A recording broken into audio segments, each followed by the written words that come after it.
بسم الله الرحمن الرحیم. د ټولو نه مخکې زه د لوی افغانستان د غورځنګ ګام د اړخه د لر او بر ټول افغان ولس ته د مینې نه ډک سلامونه وړاندې کوم.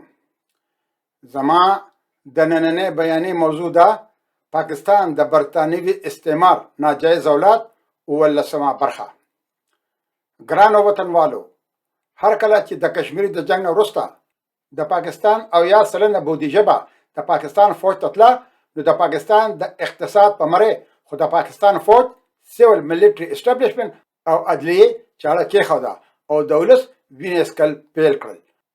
نو بیا وروسته د پنجاب سیاسون سیول او ملیټري اسټابلیشمنت چې ګیر چاپېره وکتل چې دا کوم دوه کسان جناح او لیاقت علي خان زمونږ د سر د پاسه ناست دي، یو ګورنر جنرال دی او بل وزیر اعظم دی، نو دوی خو د سره په پاکستان کې د ټول ټاکنو لپاره خپل حلقه هم نه لري، نو دوی ولې د پاکستان مشران دي؟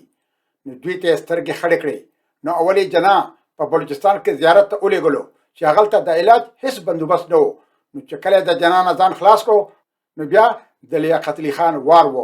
نو بیا په راولپنډۍ کې چې کله لیاقت علي خان یوې غونډې ته بیانیه ورکوله، نو سید اکبر نومې یو کس په تومانچه وویشتلو او سید اکبر پولیسو قابو کړو، چې په دې وخت کې د پولیسو د لوی افسر ډي آی جي نجف خان په امر یو تانیدار سید اکبر په تومانچه وویشتلو او مړ یې کړو، چې دا سازش پټ پاتې شي چې د چا په وینا سید اکبر دا کار کړی و. چې بیا وروسته نجف خان ته د دې کار په بدل کې یوه لویه چوکۍ ورکړل شوې وه او دغسې په پاکستان باندې پنجابیانو قبضه وکړه او د اسلام او پاکستان په نوم دا نور واړه قومونه خپل غلامان کړل. او بیا چې کله ایوب خان په قدرت کې راغی، نو د پاکستان په رسنیو کې به راتلل چې په 50 کاله کې په اولني ځل په برصغیر کې د ایوب خان په شان یو پیاوړی لارښود پیدا شوی دی او هغه ته د آسیا امپراتور دیګال خطاب ورکړی و، لکه څنګه چې بیا وروسته د پاکستان رسنیو ذوالفقار علي بوټو ته د فخري ایشیا خطاب ورکړی و. جناح خو چونکې په خپله نه مسلمان و او نه د اسلام د ارزښتونو نه خبر و، نو هغه به د دیني علماو نه ډېره سخته کرکه کوله. یو لیکوال جمیل الدین احمد په خپل کتاب میسیجز اینڈ رایټنګز اف جناح کې لیکي چې جناح په یو مکتوب کې لیکلی وو چې موږ تر ډېره حده پورې قوم د دې ناخوښه رجعت پسند دیني علماو چې ځان ته مولانا او مولویان وای ناپاک کړی دی او پولیس مو د دوی اغېز له منځ نه وړلی دی. دا خبره جناح په 5 فروری کال 1938 کې په علیګړ مسلم پوهنتون کې محصلینو ته په خپله بیانیه کې هم تکرار کړې وه او په کلکته کې د مسبلي په غونډه کې هم جناح دا خبره کړې وه. مطلب دا چې هغه یوه هم داسې موقع د لاسه نه ورکوله چې د دیني علماو سپکاوي وکړي. حضرت جبرائیل علیه السلام د الله پاک او د محمد صلی الله علیه و آله وسلم په منځ کې واسطه وه. صحابه کرام د محمد صلی الله علیه و آله وسلم او د امت په منځ کې واسطه وه او بیا وروسته هم دغه شان حقیقي علماء کرام د رسول کریم محمد صلی الله علیه و آله وسلم او د امت په منځ کې واسطه وه. رسول کریم علما د انبیاء د وارثانو په توګه یاد کړي دي. علما کرام د تل لپاره د اسلام د محافظ او دایي کردار ادا کړی دی او د اسلام د پرمختګ لپاره ډېرې زیاتې قربانۍ ورکړي دي. نو چې څوک د علماو سپکاوي کوي، لکه چې هغه د رسول کریم صلی الله علیه و آله وسلم او د علما په منځ کې واسطې ته سپکاوي کوي، نو آیا جناح دا کار نه کوو؟ او هغه علما چې چا په پټو سترګو د جناح مرسته کوله، نو د جناح په شان د یو داسې کس نه دا توقع ساتل چې هغه به په پاکستان کې اسلامي نظام راولي، دا ناپوهتیا وه. مولانا شبیر احمد عثماني چې د پاکستان د جوړولو لپاره ډېرې قربانۍ ورکړې وې، نو یو ورځ هغه ډېر سخت ناجوړه و، نو د هغه یو عقیدتمند هغه ته د هغه د ډېر ژوند او د ښه صحت لپاره دعا وکړه. نو شبیر احمد عثماني ورته وویل چې د څو ژوند او د کوم صحت، زه خو په هغه ورځ مړ شوی یم چې کله ماته لیاقت علي خان وویل چې ته کور کېنه او چې کله ستا مشورې ته ضرورت پېښ شي، نو بیا به ستا سره په تماس کې شو. د اسلام لپاره نور ستا د هلو ځلو ضرورت نشته. او بیا چې کله مولانا شبیر احمد عثماني مړ شو، نو چې هغه په کوم سرکاري کور کې اوسېدو، نو د هغه ښځې ته دومره اجازت هم نه ورکړې چې هغلته خپل د عدت وخت پوره کړی وي او هغه د کور نه وویستله. د پاکستان د جوړېدو نه وروسته په اکثره وختونو کې په پاکستان کې د مسلم لیگ حکومتونه وو، خو نه جناح او نه د هغه نه وروسته یو مسلم لیګي حکومت هم په پاکستان کې اسلامي نظام رامنځته کول نه غوښتل او چې کله به د پاکستان د چارواکو چوکۍ او ګټې د ګواښ سره مخامخ شوې نو د هغې د مخنیوي لپاره به دا بوغارې دې چارواکو وخل پیل کړي چې اسلام او پاکستان ته خطره ده او هغه خلک به ډېر په بېدردانه توګه له میز نه یوړل. د پاکستان یو مخکنی د ریلوې وزیر میا عطاالله په خپله یوه مرکه کې ویلي وو چې زما پلار میا محمد عبدالله یو ورځ په کراچۍ کې د قومي اسمبلۍ اجلاس له تللی و نو لیاقت علي خان ورته وویل چې موږ پاکستان د ګیرې والو لپاره نه دی جوړ کړی ځکه چې زما د پلار ګیرې وه نو د هغې ورځې نه پس زما پلار بیا چېرته هم د قومي اسمبلۍ اجلاس لا نه و تللی. په هندوستان کې یو پیاوړي عالم دین مولانا وحید الدین په ښکاره ډول دا څرګندونه کړې وه چې تحریک پاکستان یو اسلامي تحریک نه و او د هندوستان 99 دیني علما د دې تحریک مخالف وو. خو د بده مرغه د اسلام نوم د دې تحریک لپاره ډېر په منافقانه ډول استعمال شو. یو قومي تحریک ته اسلامي تحریک ویل ولس سره یوه ډېره لویه دوکه وه او د شریعت په ژبه کې دې ته منافقت ویلی شي او دا منافقانه طریقه د پاکستان په هر اداره کې کارول پیل شوه. په نړۍ کې یو هم داسې هیواد نشته چې د هغې هیواد ټولې ادارې د منافقت په بنیاد ولاړ وي بغیر د پاکستان نه. مجید نظامی د لاهور د کنګ ایډورډز میډیکل کالج په 150مه کلیزه کې په خپله بیانیه کې ویلي وو چې موږ په ملک کې د یو اسلامي فلاحي او جمهوري نظام لپاره نارې وهلې خو پاکستان نه اسلامي نه فلاحي او نه جمهوري هیواد جوړ شو نو په دې وجه په موږ د الله تعالی قهر نازل شو چې د تل لپاره به دوام ولري. د پاکستان ولس چې د 70 کاله د کومو بدبختو نه تېرېږي نو د دې اصلي ذمهوار جناح دی.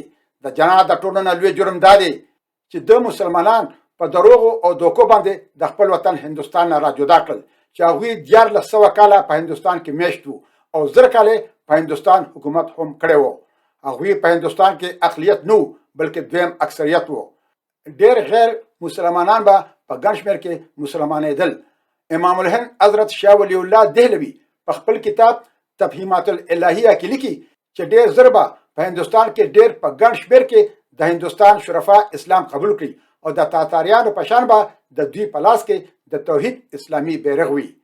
علامه اقبال د 1930 کال د دسمبر په میاشت کې د آل انډیا مسلم لیگ په غونډه کې په خپله وینا کې وویل هند د نړۍ تر ټولو لوی اسلامي هیواد دی او زموږ ژوند او مرګ هم دلته دی.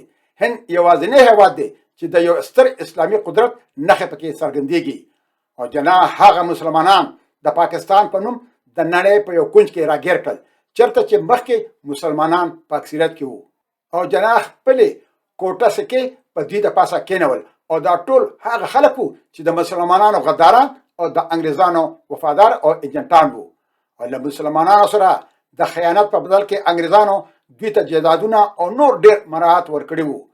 دوی د دې ځای د اصلي اوسیدونکو سره نه ژبه نه کلتور نه تاریخ یا ځمکه شریک وو او په هغوی د هندوستان نه د 3% را تښتېدلو مهاجرو ژبه او کلتور په زور ور وتپل او تر ډېره وخته پاکستان هم د هغه کوټه سکو د دویم او دریم نسل په واک کې وو. په حقیقت کې انګریزانو د دې په بدل کې د دوی لپاره پاکستان جوړ کړو چې دوی له خپلو مسلمانانو لپاره خاینان او انګریزانو ته وفادار وو. دا خلک د پاکستان له جوړېدو مخکې انګریزانو ته ډېر زیات وفادار وو او د پاکستان له جوړېدو وروسته امریکې ته وفادار شول او پاکستان او د پاکستان بېلابېل قومونه تر خپل واک لاندې راوستل. دوی اسمبلو ته ځي، پارلیمان ته ځي، د پاکستان په مهمو چوکو هم دوی ناست وي. د پاکستان ولسمشر او لومړي وزیر هم له دې کسانو څخه وي او په پاکستان کې ښه د آرام ژوند تېروي. کله چې انګریزانو په هند کې خپلې خپې ټینګې کړې نو دوی خپل جاګیرداران، نوابان، خان بهادران، چودریان او سرداران جوړ کړل او هغوی ته جاګیرونه ورکړل او دا شرطونه پرې ومنل چې دا جاګیرونه به تر د هغه وخته پورې د دوی وي تر څو چې دوی انګریزانو ته وفادار پاتې شي او همداسې انګریزانو دا ټول خلک ځان ته کېنول او په ولس کې هم دې خلکو د انګریزانو پروژې مخ په وړاندې وړلې. چا چې به د انګریزانو پر ضد جګړه کوله نو دغه نوابان، خان بهادران، چودریان او سرداران به د انګریزانو تر څنګ ودرېدل. خو هر کله چې انګریزان په دې پوه شول چې دوی به د برصغیر نه ځي نو په دې وروستو کلونو کې د پنجاب، صوبه سرحد، بلوچستان او سند ایالتونو نوابان، خان بهادران، چودریان او سرداران هم د انګریزانو په وینا له مسلم لیگ سره یوځای شول او د پاکستان د جوړېدو وروسته د فوج د اثر او نفوذ د لاندې پاکستان هم دوی ته په حواله کړی شو. خو د وخت په تېرېدو سره د ولس د دوی نه کرکه پیدا شوه. نو 20 کاله پس د سند یو جاګیردار ذوالفقار علي بوټو یو ګوند جوړ کړو او نوم یې ورله پیپل پارټي کېښودو او خلکو له د روټي کپړه مکان شعار ورکړو چې په دې توګه بوټو د ولس په نبض لاس کېښودو او ولس ورته په واس کومې هرکلی وویلو. لکه څنګه چې جنا د انګریزانو ایجنټ او د مسلمانانو غدار وو، همداسې د ملګري هم وو.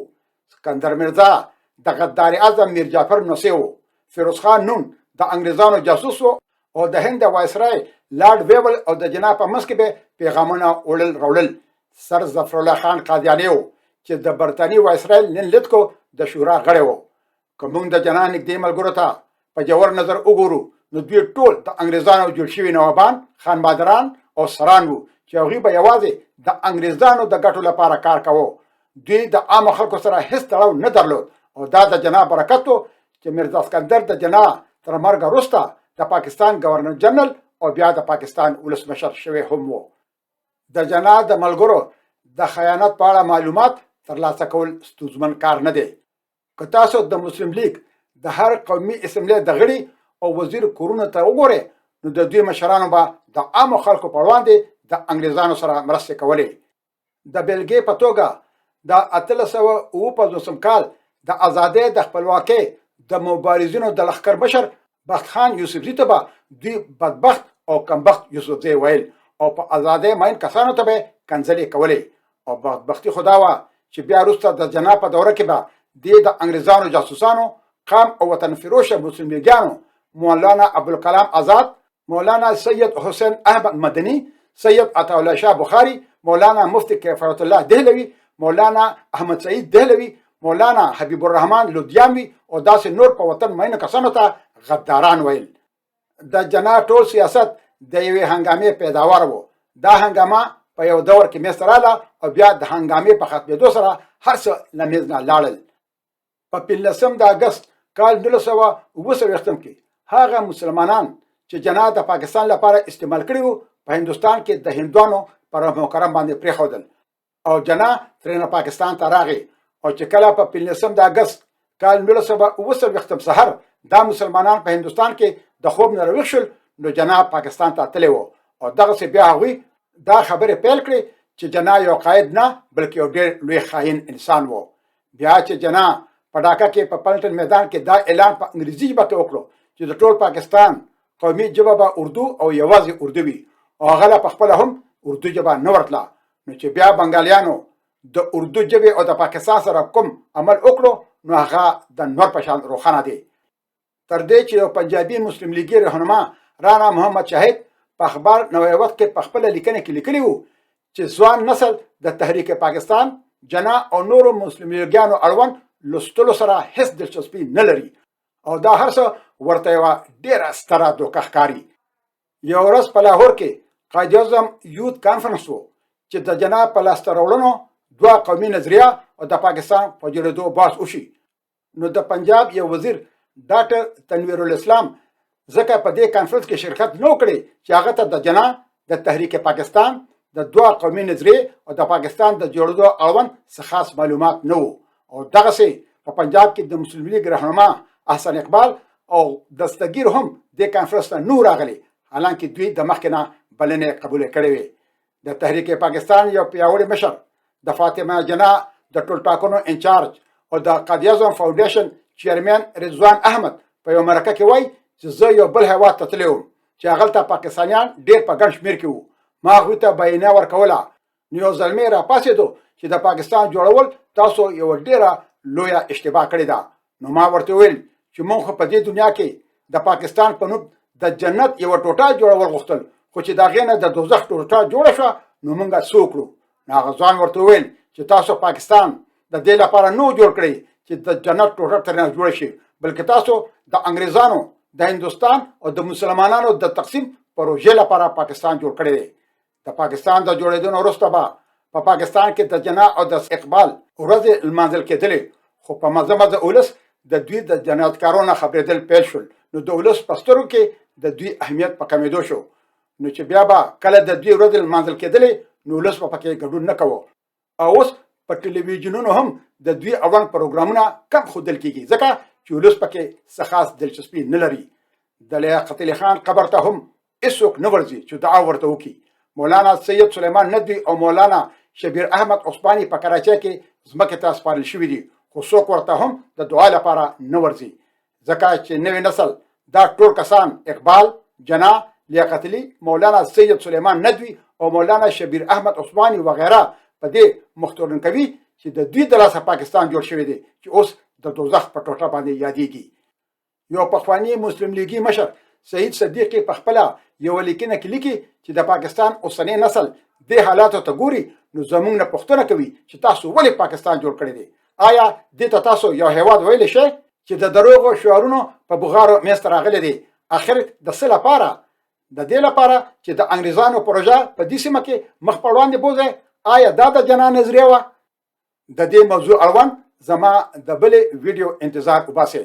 ګرانو وطنوالو، اوس به په لویه لاس پارم. تل دې وي پښتو، تل دې وي پښتونولي، او تل دې وي د اباسین او د مارګلې د غرونو نه تر د امو دریا پورې زمونږ د پلار نیکه ګران خوږ ګلالې او ګلې ګلزار وطن لوی افغانستان د ازادۍ په هیله. مشال خان ټکر.